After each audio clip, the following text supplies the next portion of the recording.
au sol ou... Alors la mission principale, c'est détecter tout ce qui vole, effectivement. Donc on peut détecter beaucoup de choses, beaucoup plus que ce qu'un radar pourrait voir au sol par le fait qu'on est en l'air.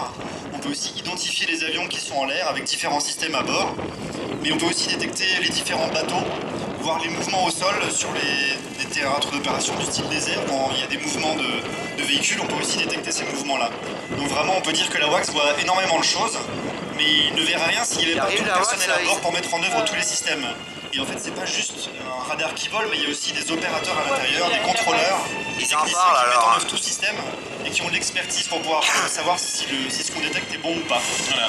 Il y a aussi une mission dont on n'a pas parlé encore sur la WACS, c'est une mission de recherche en cas d'accident d'avion.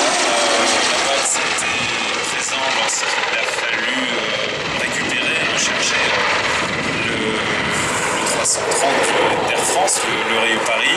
Vous étiez également là sur le suicide du pilote de la German 8 et actuellement aussi des recherches en Égypte. Oui, tout à fait. En fait, le radar est tellement puissant qu'on peut se permettre des choses qui n'étaient pas prévues au départ à la conception de cet avion. Et effectivement, eh bien, c'est la WACS qui a retrouvé les débris, les premiers débris de l'Airbus A330 d'Air France 447.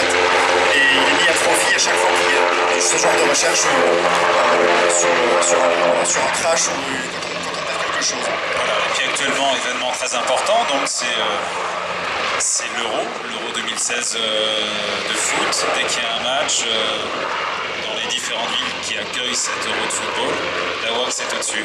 Ouais, tout à fait, effectivement, on est vraiment sur tous les fronts, on n'a pas beaucoup d'avions, on est vraiment sur tous les fronts. L'avion rentre d'un détachement en opération extérieure en Irak et en Syrie.